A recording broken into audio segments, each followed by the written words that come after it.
Assalamualaikum warahmatullahi wabarakatuh. Mohon maaf atas ketidaknyamanannya dikarenakan PC saya ada kendala. Jadi kita link YouTube saja untuk pertemuan kali ini. Dan kalau seandainya misalnya pertemuan minggu depan PC saya masih terganggu gitu ya, jadi mungkin juga minggu depan kita pakai link YouTube juga ya, tidak apa-apa. Kalau misalnya kalian ada pertanyaan boleh kirim chat WA ke saya ya.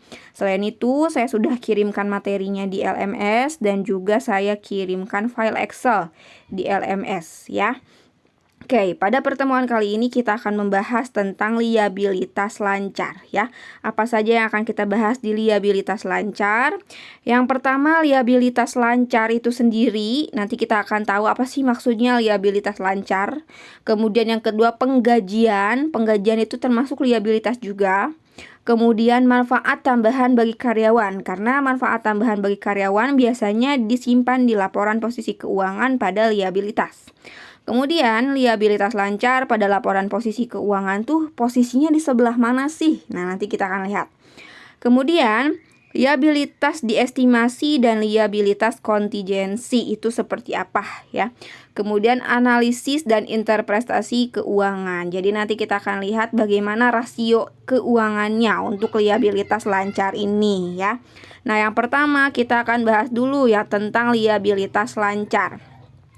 Saat sebuah bank atau perusahaan memberikan fasilitas kredit, sama artinya dengan memberikan pinjaman. Jadi kalau misalnya bank atau suatu perusahaan memberikan fasilitas kredit, berarti dia itu sama dengan memberikan pinjaman. Kemudian perusahaan, bank atau individu yang memberikan pinjaman itu kita sebut dengan kreditur ya, atau pemberi pinjaman. Individu atau perusahaan yang menerima kreditnya disebut debitur atau peminjam. Jadi kalau misalnya seseorang meminjamkan itu disebut kreditur. Tapi kalau seseorang itu pinjam atau peminjam disebut dengan debitur gitu ya.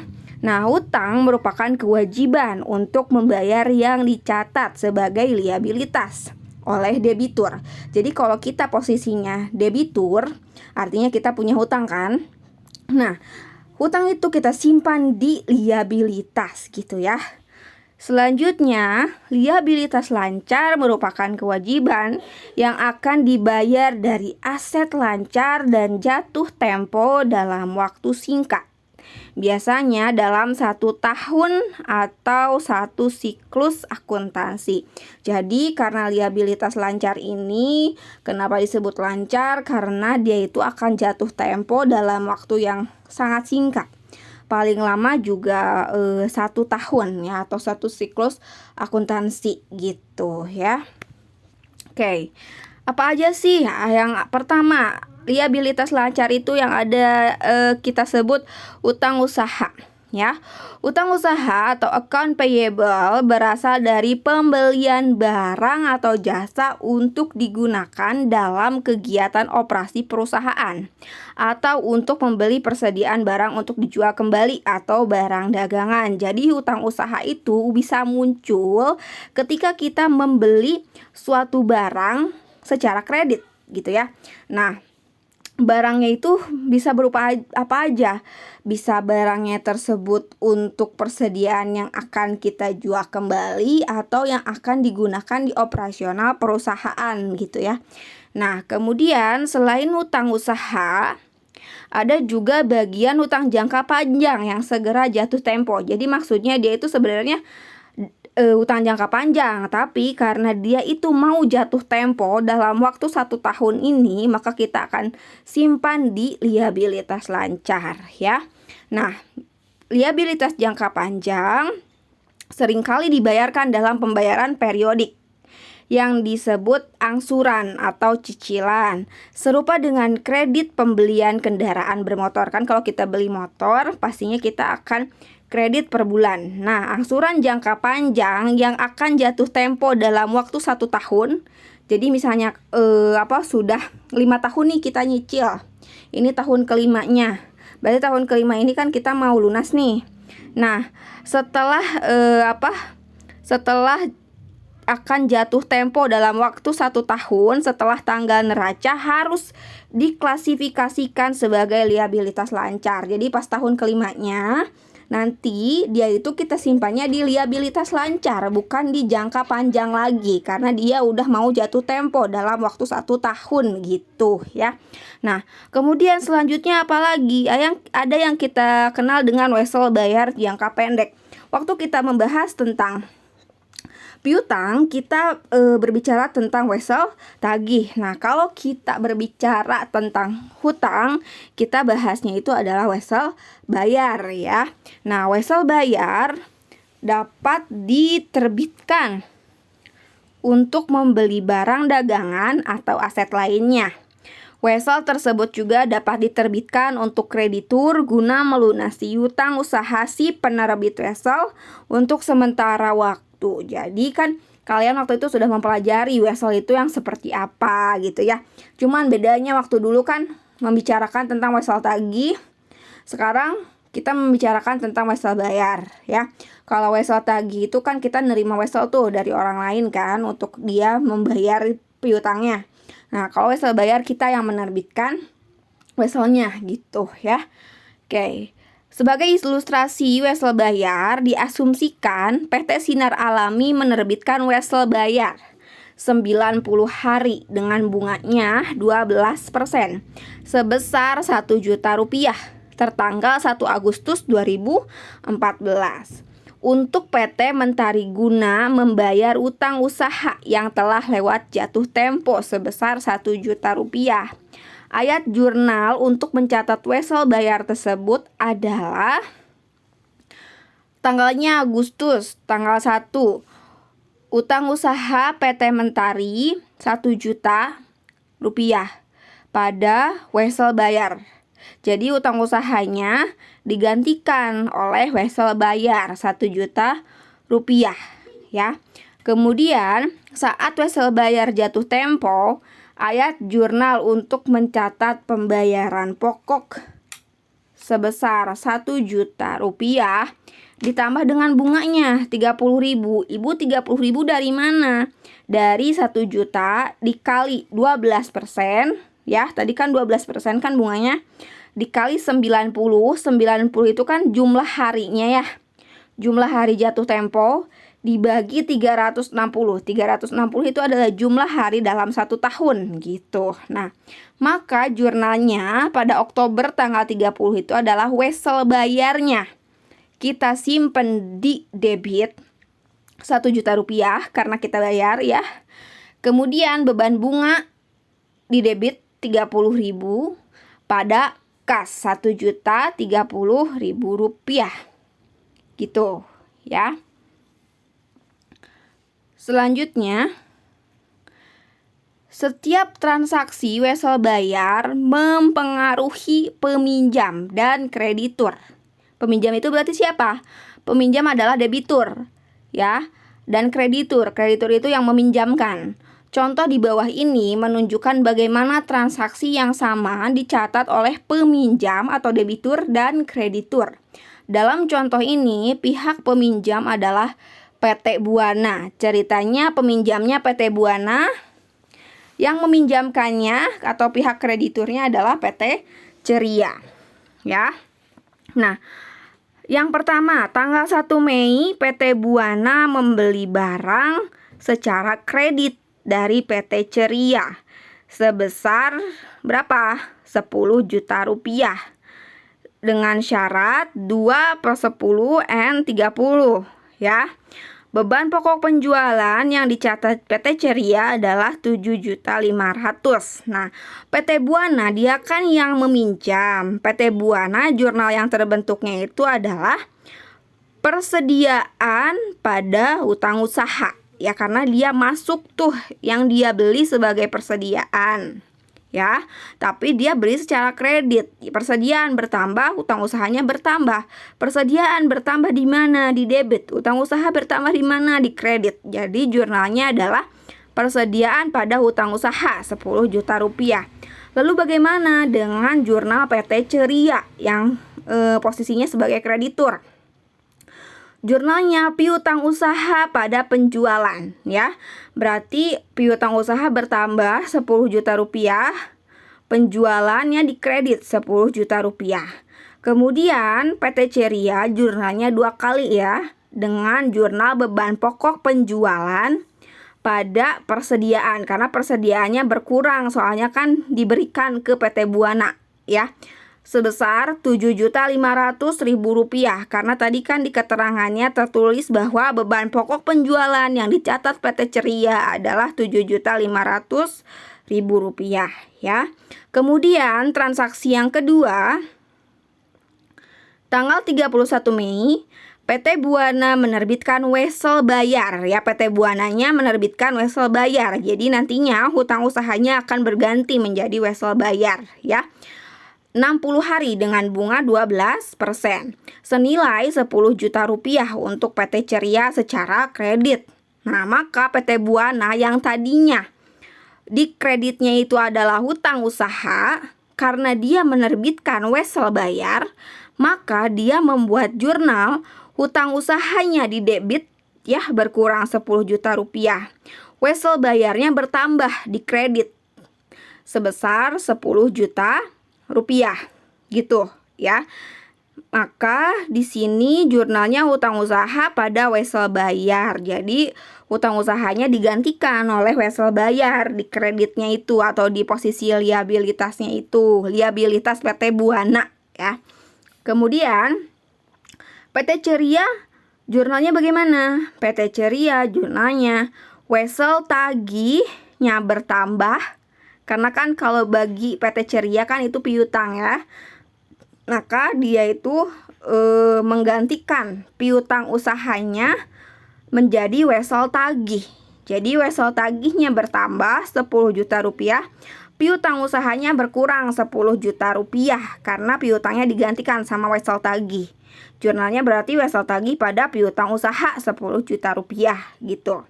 Kemudian yang ketiga, tanggal 30 Juli PT Buana membayar jumlah yang jatuh tempo dari wesel bayar tertanggal 31 Mei kepada PT Ceria. Bunganya 10 juta dikali 12% dikali 60 bagi 360. 12% dari mana? Bunganya. 60 dari mana? Jumlah harinya. 360 dari mana? Jumlah hari dalam 1 tahun ya.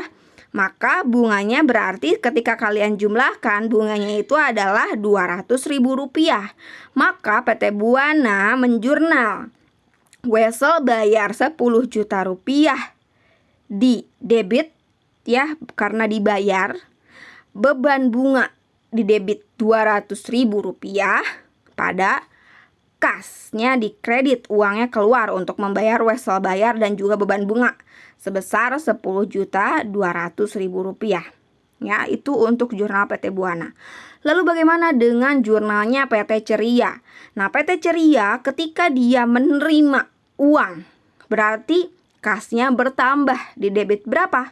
10.200.000 rupiah. Terus apalagi? Pendapatan bunga dia nerima berapa? 200.000 rupiah. Kita simpan di kredit karena pendapatan saldo normalnya itu adalah di kredit. Kemudian wesel tagihnya berkurang karena dibayar kan, masuk ke kas ya. Berapa? 10 juta rupiah gitu. Maka jurnalnya kas pada pendapatan bunga dan wesel tagih gitu ya. Oke. Kadangkala peminjam akan menerbitkan wesel bayar yang didiskonto dan bukan wesel bayar yang dikenakan bunga. Wesel bayar diskontokan memiliki karakteristik. Nah, apa aja karakteristiknya? Pertama, tingkat bunga wesel bayar diskonto disebut tingkat diskonto. Yang kedua, bunga dari wesel bayar yang didiskonto yang disebut diskon atau diskonto dihitung dengan mengalihkan tingkat diskonto dengan nilai yang tercantum pada wesel bayar. Yang ketiga, peminjam atau debitur menerima nilai yang tercantum dikurangi diskonto yang disebut hasil diskonto. Yang keempat, peminjam harus membayar kembali nilai sebesar nilai yang tercantum dalam wesel bayar pada tanggal jatuh tempo. Ibu, ini 4 poin maksudnya kayak gimana? Nah, kita lihat di contohnya. Oke, sebagai contoh, diasumsikan pada tanggal 10 Agustus PT Ceria Sejati menerbitkan wesel bayar diskonto 90 hari sebesar 20 juta rupiah untuk Bank Mandiri. Tingkat diskonto yaitu sebesar 15%. Jadi nilai diskontonya itu sebesar 750.000. Dari mana? 20 juta dikali 15% dikali 90 hari jumlah harinya ya. Dibagi 360 jumlah hari dalam 1 tahunnya. Dengan demikian, hasil diskonto yang diperoleh adalah sebesar 19.250.000 rupiah. Ya.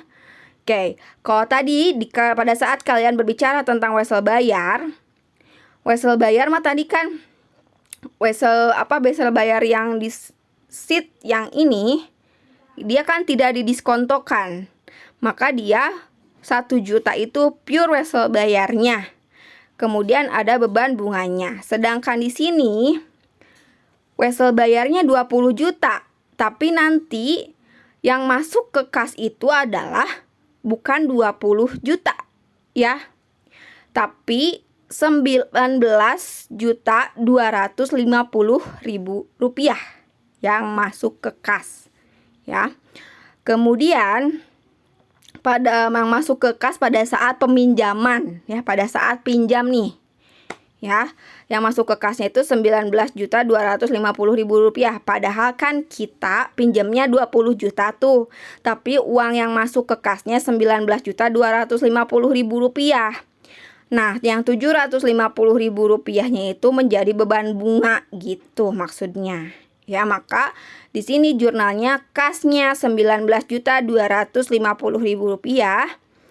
Dan beban bunga 750.000 rupiah pada wesel bayar 20 juta rupiah. Nah, pada saat wesel bayar itu dibayar ya, maka jurnalnya wesel bayar pada kas 20 juta rupiah. Kasnya di kreditnya, Bu, kenapa enggak 19.250? Enggak, tapi 20 juta kalau pada saat membayarnya, karena kan ada beban bunganya gitu. Meskipun pada saat penerimaan uang pada saat pinjam itu hanya 19.250, karena yang 750-nya itu adalah beban bunga. Pada saat kita bayar tetap aja kita bayarnya itu harus sama bunganya gitu. Maka jurnalnya pada saat membayar itu adalah wesel bayar pada kas dengan nilai 20 juta rupiah. Selanjutnya yaitu tentang penggajian. Dalam akuntansi, istilah gaji atau payroll mengacu pada jumlah yang dibayarkan kepada karyawan atas jasa-jasa yang telah disediakan selama periode tertentu. Liabilitas untuk penghasilan karyawan. Nah, ini adalah istilah gaji atau salary. Jadi, gaji atau salary itu adalah liabilitas untuk penghasilan karyawan. Biasanya mengacu pada pembayaran untuk tenaga kerja bagian manajerial, administrasi, atau jasa kantoran sejenis dan dihitung bulanan. Kemudian istilah upah atau wage biasanya mengacu pada pembayaran tenaga kerja buruh pabrik, baik yang memiliki keahlian maupun tidak, dan dihitung berdasarkan jam. Ya, berarti kan biasanya ada gaji dan upah. Nah, gaji itu kan biasanya untuk yang tenaga manajerial, administrasi, atau yang perkantorannya. Sedangkan upah biasanya terkait dengan operator produksi gitu ya, yang memang dibayarnya itu berdasarkan hitungan jamnya gitu ya. Nah, kemudian potongan atas penghasilan karyawan. Nah, biasanya kan karyawan itu gajinya tuh ada yang dipotong. Nah, dipotong, kenapa dipotong? Ada beberapa hal yang membuat gaji mereka dipotong, ya. Misalnya karena pembayaran PPh pasal 21 itu adalah tentang pajak penghasilan. Kemudian pembayaran BPJS ya, karena BPJS itu ada yang ditanggung perusahaan, ada yang menjadi tanggungan karyawan gitu ya. Nah, total penghasilan seorang karyawan untuk satu periode gaji termasuk bonus dan lembur disebut gaji kotor. Jadi penghasilan seorang karyawan untuk satu periode gajinya berapa, ditambah bonus, ditambah lembur, itu adalah gaji kotor atau gross pay. Nah, gaji kotor tersebut selanjutnya dikurangi berbagai potongan untuk mendapatkan angka gaji bersih. Nah, gaji bersih atau net pay adalah jumlah yang harus dibayarkan oleh perusahaan kepada karyawan. Potongan dapat berupa potongan atas pajak penghasilan, iuran asuransi kesehatan, iuran dana pensiun, angsuran piutang pribadi karyawan kepada perusahaan, dan hal-hal lain yang disetujui oleh karyawan gitu ya. Nah, gaji bersih itulah yang akan diterima oleh karyawan gitu. Kemudian potongan gaji karyawan terdiri dari apa aja? Biasanya ada yang kita sebut dengan BPJS Ketenagakerjaan ya. BPJS itu adalah Badan Penyelenggara Jaminan Sosial. Di Indonesia itu terdiri dari JKK, Jaminan Kecelakaan Kerja, JKM, Jaminan Kematian, dan JP itu adalah Jaminan Pensiun, JHT itu Jaminan Hari Tua. Iuran tersebut ditanggung oleh perusahaan dan karyawan. Jadi ada yang ditanggung oleh perusahaan berapa persen, ditanggung oleh karyawan berapa persen gitu. Yang ditanggung oleh karyawan akan dipotong dari gaji karyawan bersangkutan gitu. Kemudian BPJS Kesehatan pun ditanggung oleh perusahaan dan karyawan. Nah, pajak penghasilan atau PPh 21 dipotong gaji karyawan yang bersangkutan gitu ya. Nah, ini contohnya. Sebagai ilustrasi, PT ABC menghitung gaji. Misalnya di sini ada departemen produksi dan juga operasional. Produksi dan operasional gaji kotornya seperti yang kalian lihat. Kemudian ternyata dia punya potongan PPh 21. Kemudian ada iuran organisasi karyawan, ada potongan BPJS tenaga kerja, kesehatan, dan potongan piutang. Ada potongan lain-lain. Nah, dari potongan PPh pasal 21 sampai potongan lain-lain itu adalah pengurang dari gaji kotor. Nah, silahkan nanti kalian cek di Excel yang saya kasih ya. Nah, kemudian kita ketemu deh gaji bersihnya. Jadi gaji kotor dikurangi potongan-potongannya menjadi gaji bersihnya ya. Kemudian ada BPJS nih yang ditanggung perusahaan. BPJS yang ditanggung perusahaan untuk departemen produksi tenaga kerjanya berapa, untuk kesehatannya berapa, di sana ada tercatat ya. Kemudian untuk yang operasional ditanggung perusahaan, BPJS tenaga kerjanya berapa, BPJS kesehatannya berapa, ada tercatat. Pada saat sudah tercatat seperti demikian, kita bisa membuat jurnalnya ya. Nah, jurnalnya biaya gaji produksi, beban gaji operasional. Nah, ini kalian ambil dari gaji kotor ya. Kemudian biaya BPJS tenaga kerja produksi, ini kalian ambil dari tanggungan perusahaan. Kemudian beban BPJS tenaga kerja operasional kalian ambil dari tanggungan perusahaan. Kemudian biaya BPJS Kesehatan Produksi dari tanggungan perusahaan juga. Beban BPJS Kesehatan Operasional dari tanggungan perusahaan juga. Di kreditnya hutang PPh 21 dari potongan PPh 21 dijumlahkan ya. Kemudian hutang iuran organisasi karyawan dijumlahkan produksi dan operasional. Kemudian hutang iuran BPJS tenaga kerja.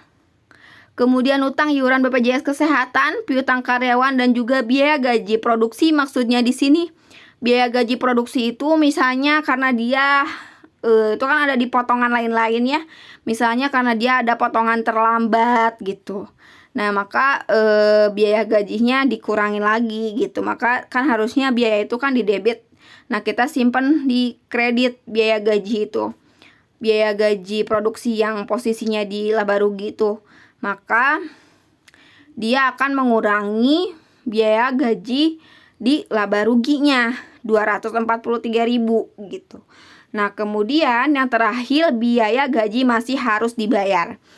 Biaya gaji masih harus dibayar ini adalah harus sama dengan gaji bersih.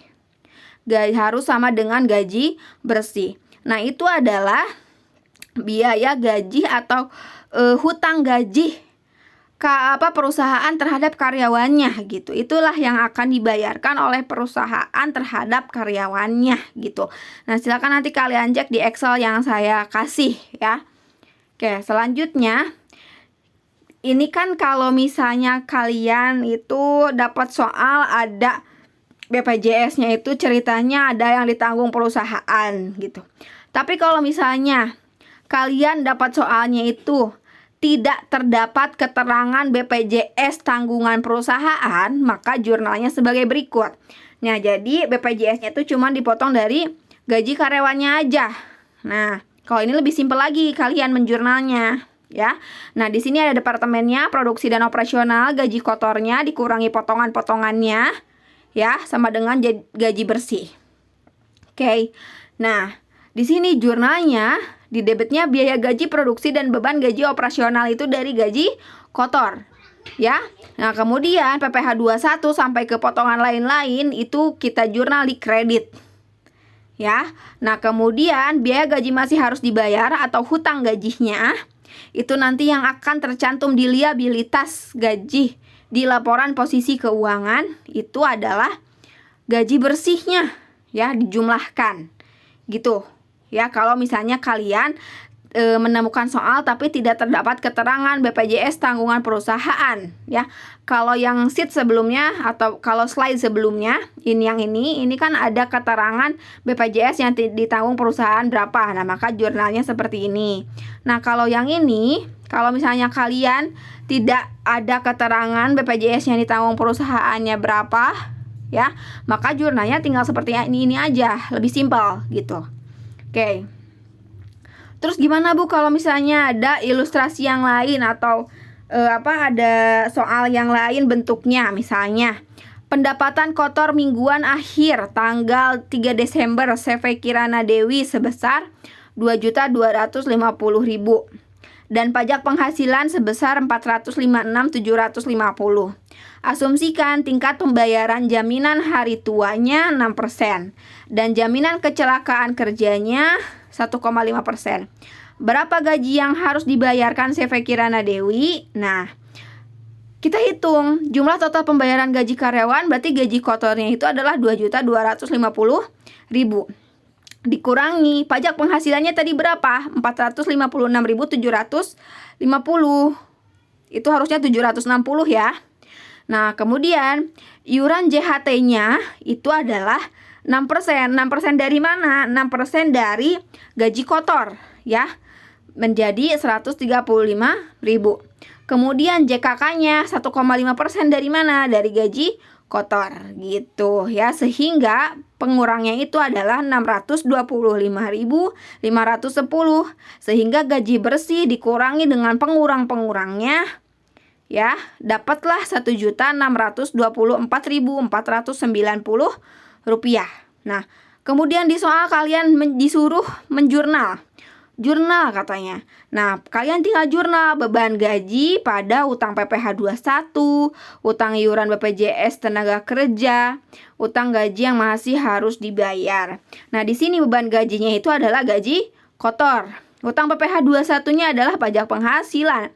Utang iuran BPJS TK itu tenaga kerja dari JHT dan JKK. Kenapa sih harus dijumlah? Karena JHT dan JKK itu satu BPJS tenaga kerja gitu, ya, maka itu dijumlahkan. Kemudian hutang gaji yang masih harus dibayarnya adalah 1.624.490 rupiah gitu ya. Oke. Kemudian kalau misalnya kalian ada lagi soal yang ditemukan seperti ini. Register gaji milik PT Chandra Engineering Service menunjukkan iuran JHT-nya 900.000, ya. Iuran JKK 225.000 yang dipotong dari total gaji sebesar 15 juta. Berarti gaji kotornya 15 juta untuk bulan ini. PPh 21 untuk periode tersebut adalah 2.925.000. Jurnalnya gimana? Jurnalnya beban gajinya Debit 15 juta yaitu gaji kotornya. Di kreditnya utang iuran JHT-nya tadi berapa? Kemudian utang iuran JKK-nya berapa? Ya. Kemudian utang PPh 21-nya berapa dan juga utang gajinya, gaji bersihnya yang harus dibayarkan ke karyawannya berapa. Ya. Oke. Berarti gaji bersih itu berarti gimana ngitungnya? Gaji kotor dikurangi dengan hutang-hutangnya. Ya, itu adalah gaji bersih yang harus dibayarkan ke karyawan, gitu. Kemudian kalian ditanya lagi di soalnya, tolong dibuatkan jurnal pada saat pembayaran gaji. Nah, pada saat pembayaran gaji, kalian membuat jurnal. Utang gajinya jadi di debit pada kas. Karena utang gajinya berkurang di debit, kasnya berkurang di kredit. Ya, 10.950.000 rupiah, gitu. Oke, selanjutnya manfaat tambahan bagi karyawan. Manfaat tambahan dapat diberikan dalam berbagai bentuk, termasuk apa aja? Cuti, tunjangan kesehatan, dan tunjangan masa pensiun. Namun untuk saat ini tunjangan kesehatan dan pensiun sudah masuk dalam iuran BPJS Ketenagakerjaan dan BPJS Kesehatan. Maka atas pembayaran BPJS Kesehatan dan Ketenagakerjaan selain dari potongan gaji karyawan ditanggung karyawan ya, tetapi juga ditanggung oleh perusahaan karena itu adalah salah satu manfaat tambahan bagi karyawan. Jadi kalau misalnya, wah saya nggak punya manfaat nih dari perusahaan, nggak ada manfaat kesehatan, nggak ada manfaat pensiun gitu ya. Kalau misalnya kalian punya BPJS Kesehatan, punya BPJS Ketenagakerjaan, berarti kalian sudah dapat manfaat tambahan. Kenapa? Karena di perusahaan itu yang sebenarnya terjadi gitu ya, itu tuh dipotong di gaji karyawannya dan juga merupakan pemberian atau ditanggung oleh perusahaan gitu. Nah, tapi kadang-kadang kalau di buku-buku itu biasanya kalian mengikuti petunjuk di soalnya. Kalau misalnya petunjuk di soalnya tidak ada keterangan tanggungan perusahaan berapa, ya sudah kalian anggap saja bahwa itu adalah potongan gaji karyawan semua. Beda ceritanya kalau misalnya nanti di soalnya itu ada yang ditanggung oleh perusahaan, maka kalian harus hitung juga gitu ya. Nah, salah satu contoh manfaat tambahan yang belum masuk ke dalam produk BPJS adalah cuti berbayar. Nah, kalau cuti berbayar nggak ada di dalam BPJS ya. Kebanyakan perusahaan memberikan hak cuti yang kadangkala disebut cuti berbayar kepada karyawan mereka. Sebagai ilustrasi, diasumsikan para karyawan mendapat cuti 1 hari setiap bulan bekerja. Berarti kalau 1 tahunnya berarti punya 12 kali cuti berbayar. Diasumsikan pula estimasi cuti berbayar untuk periode penggajian yang berakhir pada 31 Desember adalah 325 juta. Jadi kalau misalnya cuti berbayar itu kan pastinya cuti tapi dibayar gitu loh. Nah, kalau misalnya dibayar cutinya, nah diestimasi ternyata 325 juta rupiah. Nah, ayat jurnal untuk mencatat cuti berbayar yang diakuru pada periode tersebut adalah beban cuti berbayar 325 juta rupiah pada hutang cuti berbayar 325 juta rupiah. Jadi bebannya di debit, hutang cutinya di kredit gitu ya. Oke. Nah, terus liabilitas lancar itu di laporan posisi keuangan ada di sebelah mana? Ada apa aja gitu.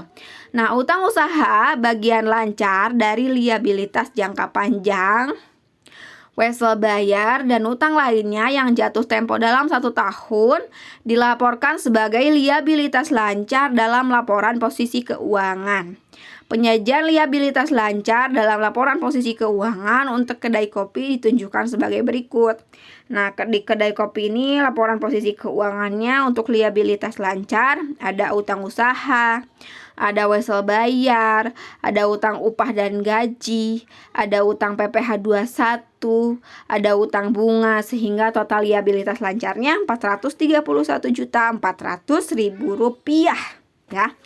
Nah, misalnya nih, Bu, di laporan posisi keuangannya gimana? Nah, kalau misalnya berbicara tentang laporan posisi keuangan, kalian harus ingat persamaan dasar akuntansi.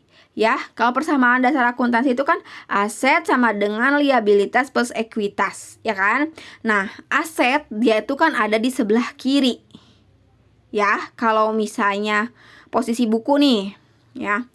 Kemudian liabilitas dan ekuitas ada di sebelah kanan, ya.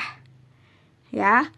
Nah, liabilitas plus ekuitas berarti liabilitas ada di sebelah kanannya aset gitu loh, ya. Ada di sebelah kanannya aset gitu. Nanti saya akan kirimkan contoh laporan posisi keuangan ya. Nanti saya akan kirim banyak sebenarnya di Google contoh-contohnya itu, nanti saya akan kirimkan ya. Jadi nanti saya akan lingkari ini posisi liabilitas lancar. Jadi kalau misalnya pada saat kalian interview dimanapun itu, misalnya ditanya, kamu tahu nggak laporan posisi keuangan atau neraca itu bentuknya seperti apa? Nah, kalian bisa tahu gitu ya. Karena rata-rata biasanya semester 1 dan semester 2 kan hanya tahu poin-poinnya saja, belum tahu bentuk fullnya gitu. Nah, nanti saya akan kasih tahu dulu deh, biar nanti kalian kalau ada yang nanya nggak pusing-pusing amat gitu ya. Oke. Selanjutnya tentang liabilitas diestimasi dan liabilitas kontingensi. Nah, di sini berbicara tentang diestimasi dan kontingensi. Beberapa liabilitas muncul akibat dari adanya transaksi masa lalu yang bergantung pada keterjadian peristiwa di masa mendatang. Liabilitas potensial ini disebut liabilitas diestimasi atau provisi atau provision, atau liabilitas kontingensi atau contingent liabilities. Untuk menentukan apakah liabilitas potensial tersebut merupakan liabilitas diestimasi atau liabilitas kontingensi, ada beberapa kriteria yang harus dipenuhi. Liabilitas diestimasi atau provisi adalah liabilitas yang waktu dan jumlahnya belum pasti. Liabilitas diestimasi dapat dibedakan dari liabilitas lain, seperti hutang dagang dan akrual. Karena pada liabilitas diestimasi terdapat ketidakpastian mengenai waktu atau jumlah yang harus dikeluarkan pada masa mendatang untuk menyelesaikan liabilitas diestimasi tersebut. Liabilitas diestimasi diakui jika 1. Entitas memiliki kewajiban kini, baik bersifat hukum atau konstruktif sebagai akibat peristiwa masa lalu. Kedua, kemungkinan besar penyelesaian kewajiban tersebut mengakibatkan arus keluar sumber daya, dan estimasi yang Anda mengenai jumlah kewajiban tersebut dapat dibuat. Jadi kalau misalnya ada kemungkinan untuk keluar sumber daya, maka kita sebut sebagai liabilitas diestimasi. Ya, contohnya bagaimana? Liabilitas diestimasi diakui, dicatat, dan diungkap sebagai liabilitas. Liabilitas ini dicatat dengan mendebit beban dan mengkredit liabilitas. Contoh, diasumsikan selama bulan Juni, sebuah perusahaan menjual produk senilai 60 juta rupiah. Ya, jadi contohnya tuh, sebuah perusahaan menjual produk senilai 60 juta rupiah. Dan ternyata dia tuh ada garansi perbaikan selama 36 bulan. Nah, biaya perbaikan itu rata-rata adalah 5% dari harga jual dalam masa garansi. Ayat jurnal untuk mencatat estimasi biaya garansi.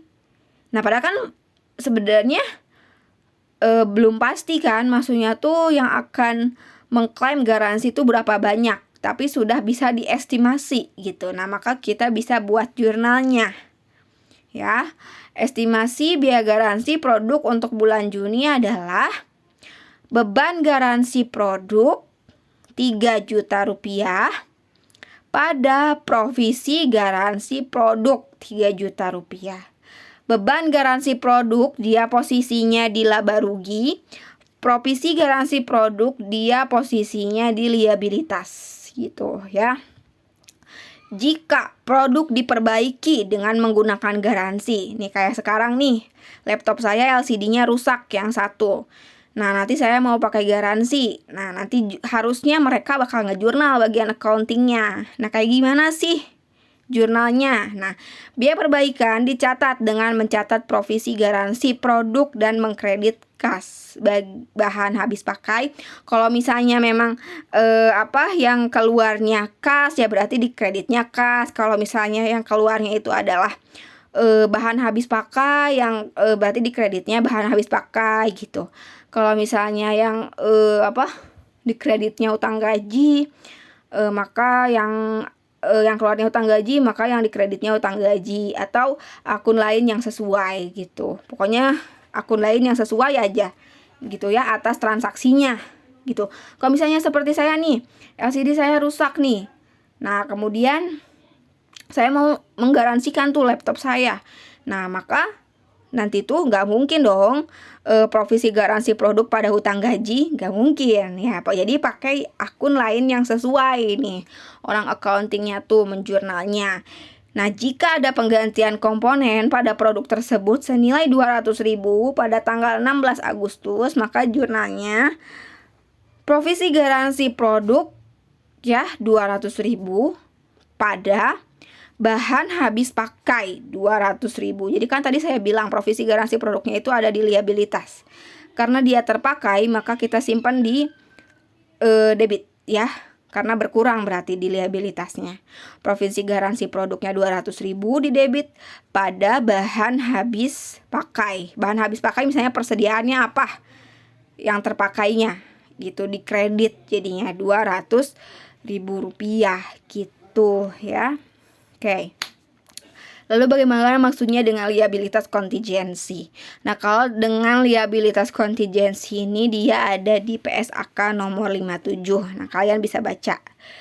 Berdasarkan PSAK 57, liabilitas kontingensi adalah yang pertama, kewajiban potensial yang timbul dari peristiwa masa lalu. Sebenarnya peristiwanya itu terjadi akibat peristiwa masa lalu, dan keberadaannya menjadi pasti dengan terjadi atau tidak terjadinya satu peristiwa atau lebih pada masa datang yang tidak sepenuhnya berada dalam kendali entitas. Kewajiban kini yang timbul sebagai akibat peristiwa masa lalu tetapi tidak diakui karena satu, tidak terdapat kemungkinan besar entitas mengeluarkan sumber daya yang mengandung manfaat ekonomis untuk menyelesaikan kewajibannya, atau jumlah kewajiban tersebut tidak dapat diukur secara andal. Jadi biasanya liabilitas kontingensi itu jumlah kewajiban tersebut tidak dapat diukur secara andal. Entitas tidak diperkenankan mengakui kewajiban kontingensi. Alih-alih kewajiban kontingensi harus diungkapkan dalam CALK. Ya, jadi di dalam laporan posisi keuangan tuh nggak ada dicantumin kewajiban kontingensi atau liabilitas kontingensi, tapi dicantumkan atau diungkapkan dalam catatan atas laporan keuangan. Contohnya apa, Bu? Contoh, sebuah perusahaan mungkin kalah atas gugatan penggunaan hak paten perusahaan lain. Akan tetapi, putusan ini sedang dalam proses banding, dan pengacara perusahaan merasa bahwa keputusan akan terbalik atau berkurang secara signifikan. Dalam hal ini, liabilitas kontingensi diungkapkan dalam CALK. Jadi diungkapkannya tuh dalam CALK gitu, nggak dimasukkan di laporan posisi keuangan. Karena yang dimasukkan di dalam laporan posisi keuangan itu yang ada nilai uangnya gitu ya. Kemudian yang terakhir adalah analisis dan interpretasi keuangan. Ini tentang rasio cepat. Nah, analisis posisi lancar atau current position analysis membantu kreditur mengevaluasi kemampuan perusahaan untuk membayar liabilitas lancarnya. Analisis ini berdasarkan pada 3 ukuran. Apa saja tuh 3 ukuran? Yang pertama, modal kerja. Yang kedua, current ratio. Yang ketiga, quick ratio. Modal kerja rumusnya kayak gimana? Aset lancar dikurangi liabilitas lancar, itu adalah modal kerja. Kemudian rasio lancar, rumusnya gimana? Aset lancar dibagi liabilitas lancar. Lalu rasio cepat, rumusnya gimana? Aset lancar yang dapat dengan cepat diubah menjadi kas dibagi liabilitas lancar. Oke. Nah, ilustrasinya berikut ini adalah data yang dipilih dari laporan posisi keuangan, kecuali rasionya, jadi rasionya kita hitung sendiri.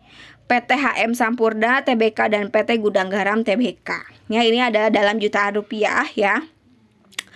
Aset lancar dan liabilitas lancar ini tersaji. Oke, Sampurna dan Gudang Garam. Kita akan bandingkan. Modal kerja tadi rumusnya apa? Rumusnya aset lancar dikurangi liabilitas lancar. Nah, Sampurna itu aset lancarnya dikurangi liabilitas lancarnya. Modal kerjanya 9.230.336. Gudang Garam 16.151.704. Artinya Gudang Garam modal kerjanya lebih tinggi dibandingkan Sampurna. Kemudian rasio lancar atau current ratio, rumusnya tadi apa? Aset lancar dibagi liabilitas lancar. Nah, aset lancarnya berapa? Ya, dibagi liabilitas lancar. Ya, ketemu nanti angkanya. Kemudian rasio cepat juga kalian gunakan rumusnya ya. Aset lancar yang dapat dengan cepat diubah menjadi kas dibagi liabilitas lancar ya. Nah, kalau misalnya, Bu, saya bingung nih. Aset lancar tuh dari mana sampai mana? Liabilitas lancar dari mana sampai mana? Misalnya nih kalian bingung. Silahkan kalian buka Excel yang saya share di LMS ya. Silahkan kalian cek rumusnya. Nah, kalian bisa tahu itu sudah saya rumusnya, jadi kalian bisa cek dari mana aja nih maksudnya liabilitas lancar, aset lancar itu ya. Oke, demikian materi yang bisa saya sampaikan. Mohon maaf apabila banyak kekurangan karena memang terdapat problem ya. Silahkan untuk bertanya kalau misalnya ada yang ingin ditanyakan. Kalian bisa bertanya by WA ya ke saya, atau mau lewat KM-nya juga boleh ya. Nanti KM-nya WA ke saya ya. Oke, terkait tugas.